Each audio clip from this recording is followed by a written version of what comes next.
జగన్మోహన్ రెడ్డిపై హోంమంత్రి అనిత చేసిన వ్యాఖ్యలను వైసీపీ నేత నాగమల్లీశ్వరి ఖండించారు. రాష్ట్ర హోంమంత్రి స్థాయిలో ఉన్న వ్యక్తి మాట్లాడే తీరు బాధ్యతాయుతంగా ఉండాలని, కానీ అనిత వ్యాఖ్యలు ఆ పదవికి ఏమాత్రం సరిపడవని ఆమె ఆక్షేపించారు. ప్రతిసారి ఆయన్ని పర్సనల్ గా ప్రతిసారి అసలు ఇంట్లో ఉన్నటువంటి ఆడవాళ్ళను తీసుకొని వచ్చి రెచ్చగొట్టి మాట్లాడే విధి విధానాలే మీ విధి విధానాలు. ఇవాళ అయితే మేము కూడా పర్సనల్ గా చాలా మాట్లాడాల్సి ఉంటది. ఎందుకనంటే మరి ఎందుకు మీ భర్త మీద దొంగతనం కేసేశారు అని అనడం ఎంతసేపు పని? మాకు చాలా ఉన్నాయి మాట్లాడడం అంటే, మేము చాలా మాట్లాడగలుగుతాం. కానీ వ్యక్తిగత దూషణ అనేది మా పార్టీ లైన్ కాదు. గతంలో చెప్పాము, ఇప్పుడు చెప్పాము, మళ్ళీ చెప్తాము. సో ఇప్పుడు ఎక్కడైనా ఒక ఇల్లు కట్టుకునే వాళ్ళు అనుకోండి, ఎక్కడ కట్టుకుంటారు? మిడిల్ పాయింట్ లో కట్టుకుంటారా, లేకపోతే ఊరు బయట ఎక్కడో కట్టుకుంటారా? గతంలో మీ పార్టీ కోసం, ఇదే అమరావతి కోసం మాట్లాడినటువంటి మీకున్నటువంటి ఆ డిప్యూటీ సీఎం గారు ఏమేం మాట్లాడారో ఒకసారి చూడండి. మీ నాయకులు ఏమేం మాట్లాడుతున్నారో కూడా ఒకసారి చూడండి. మీ పార్టీలో ఉన్నటువంటి వాళ్ళు కూడా బయటకు వచ్చి ఏం మాట్లాడుతున్నారో కూడా ఒకసారి గమనించండి. ఎప్పుడు రాజధాని వద్దు అని గాని, రాజధాని ఉండకూడదని గాని జగన్మోహన్ రెడ్డి గారికి గాని, వైఎస్ఆర్సీపీ పార్టీకి గాని ఆ ఉద్దేశం లేదు. మీరు కావాలని పదే పదే రెచ్చగొట్టుకుంటూ, మీరు కావాలని మీరు అడ్డగోలుగా కాదండి. రాష్ట్రంలో ఉన్నటువంటి ప్రజలకు తెలియదా? 50,000 ఎకరాలు దోచేశారు, ఇంకా 50,000 ఎకరాలు దోచేయడానికి రెడీ అయిపోయారు. రైతులకు ఇస్తానన్నటువంటి, వాళ్ళకి ఏవైతే బెనిఫిట్స్ ఇస్తానన్నారో అవి ఇవ్వకుండానే పదే పదే రైతుల్ని మోసం చేస్తాము అని అంటే ఎలా ఒప్పుకుంటాం? ఏ విధంగా ఒప్పుకుంటారు?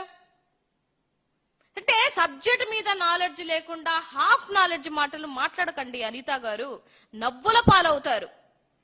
ఎందుకంటే మీ నంగనాచి మాటలు, మీ శుద్ధపూస మాటలు రాష్ట్రంలో ఉన్నటువంటి ప్రజలు వెంట్రు. రీసెంట్ గానే మీ పార్టీలోనే ఎవరి ర్యాంకులు ఏంటి అని తీస్తే చిట్ట చివరి ర్యాంక్ వచ్చిందంట మనకి. అంటే నీ దగ్గరికి ఒక ఫైల్ వస్తే 5 రోజులైనా కూడా ఆ ఫైల్ ని మూవ్ చేయవు, ఆ ఫైల్ కి సంబంధించినటువంటి ఇన్ఫర్మేషన్ ఏంటో కూడా తెలుసుకోలేనటువంటి ఒక డమ్మీ హోంమంత్రి పదవిలో నువ్వుండి ఇవాళ జగన్మోహన్ రెడ్డి గారిని మాట్లాడతాను అని అంటే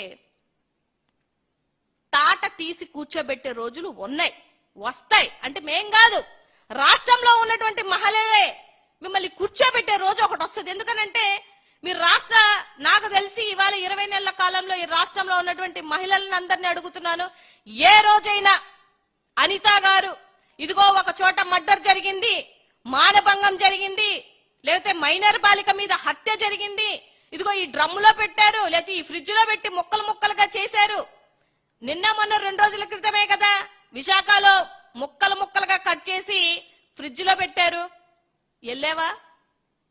పరామర్శించావా? పోనీ అసలు ఏం జరిగిందో తెలుసుకున్నావా?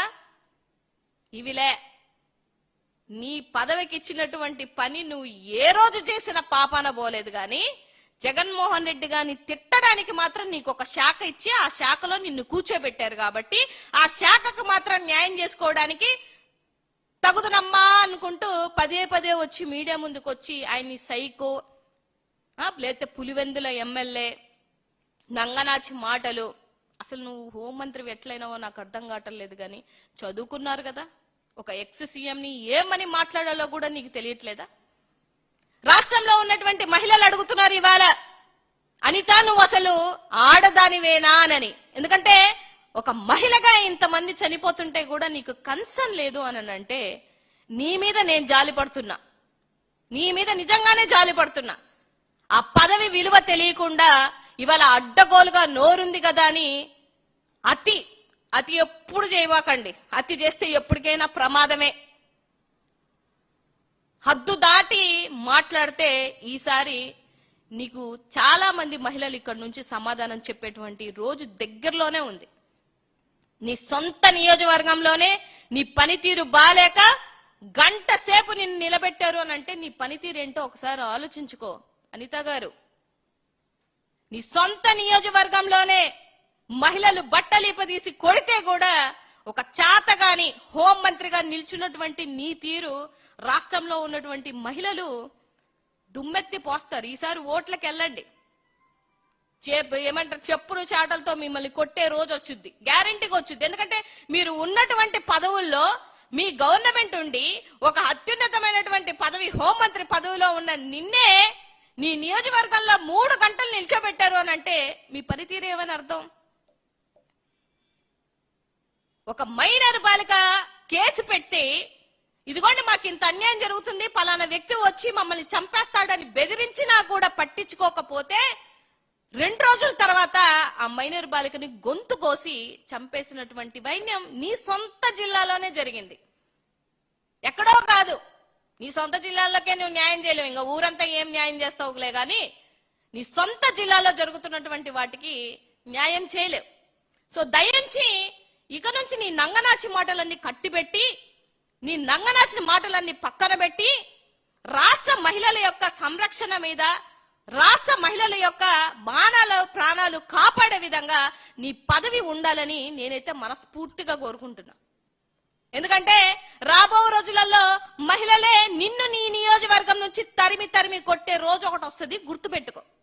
ఎందుకంటే ఆఫ్టర్ ఆల్ పులివెందుల అన్నప్పుడు నువ్వు ఆఫ్టర్ ఆల్ పైకరావుపేట ఎమ్మెల్యేవి. 2019లో అనిత వద్దు పార్టీ ముద్దు అని ఒక నినాదం తీసుకొని వచ్చి నిన్ను ఇసిరేస్తే కొవ్వూరులో ఓడిపోయిన ఎమ్మెల్యేవి.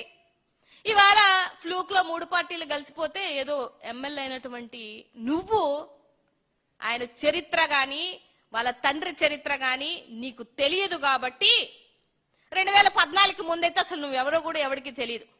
ఆ విషయాలన్నీ పక్కన పెట్టి రాష్ట్ర మహిళల యొక్క సంరక్షణ మీద, పిల్లలు ఫుడ్ పాయిజన్ అయిపోయి నీ సొంత జిల్లాలోనే చనిపోతున్నారు. అసలు నువ్వు వెళ్తేనే బొద్దింకొచ్చింది. నువ్వు వచ్చి ఇప్పుడు నీతి మాటలు చెప్తుంటే నిజంగానే దెయ్యాలు వేదాలు వల్లించినట్టు ఉంది. కాబట్టి కాస్త జగన్మోహన్ రెడ్డి గారి మీద మాట్లాడేటప్పుడు ఒళ్ళు నోరు అదుపులో పెట్టుకొని మాట్లాడాలని ఈ సందర్భంగా తెలియజేస్తున్నాను.